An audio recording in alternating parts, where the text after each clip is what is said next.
Iran Israel war में missile के साथ साथ बड़ी बड़ी बातें, गप और ऐतिहासिक दावे भी छोड़े जा रहे हैं। दिक्कत यहाँ है कि आज सोशल मीडिया के जमाने में ये खोखले दावे ज्यादा समय तक टिक नहीं पाते हैं।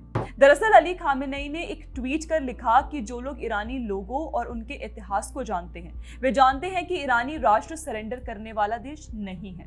बस इसी बात पर जो लोग इतिहास जानते हैं उन्होंने अली खामेनेई को याद दिलाया कि ईरान तो असल में पहले भी सरेंडर कर चुका है। ईरानियों द्वारा सरेंडर करने के कुछ उदाहरण इतिहास में मिलते हैं, जिसमें पहला है अरब विजय 637-654 ईस्वी का।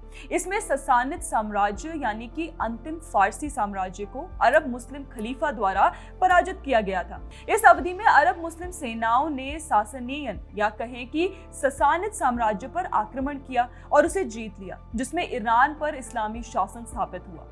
तब ईरान के मूल वासियों को इस्लाम धर्म अपनाने पर मजबूर कर दिया गया था। 1219 से 1256 ईस्वी तक ईरान को मंगोल आक्रमण झेलने पड़े, जिसमें चंगेज खान की सेनाओं ने फारस को तबाह कर दिया। इसके बाद सफीद ने सुन्नियों को जबरन धर्मांतरित किया और शिया धर्म में आत्मसमर्पण करवाया था। 1941 में द्वितीय विश्व युद्ध के दौरान ब्रिटिश और सोवियत सेनाओं ने तेल क्षेत्रों और आपूर्ति लाइनों को सुरक्षित करने के लिए ईरान पर आक्रमण किया था। इस दौरान रेजा शाह पहलवी को पद छोड़ने के लिए मजबूर होना पड़ा। यह एक वास्तविक सरेंडर था।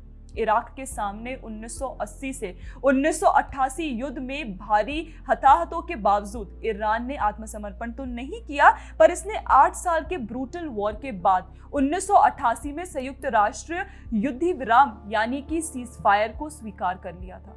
ईरान की बात करते समय आज के लीडर ये भूल जाते हैं कि ये हमेशा से इस्लामिक राष्ट्र नहीं था, बल्कि इसकी मूल संस्कृति तो नष्ट कर इसे इन्वेट किया गया है। तभी ईरानी लीडर सरेंडर के मामले गिनने में ये चूक कर गए। ऐसी ही चूक अरफा खानम ने भी की थी। उन्होंने ट्वीट कर कहा था कि कई राष्ट्रों के जन्म से पहले ही ईरान ने दुनिया को शहर, विज्ञान और कविता दे दी थी। 7000 साल पुरानी सभ्यता को आज की नापाक चालों से मिटाया नहीं जा सकता। हिपोक्रेसी देखिए कि इन मोहतरमा और उनके समर्थकों के अनुसार भारत का जन्म 1947 में हुआ था और ईरान 7000 साल पहले की सभ्यता है।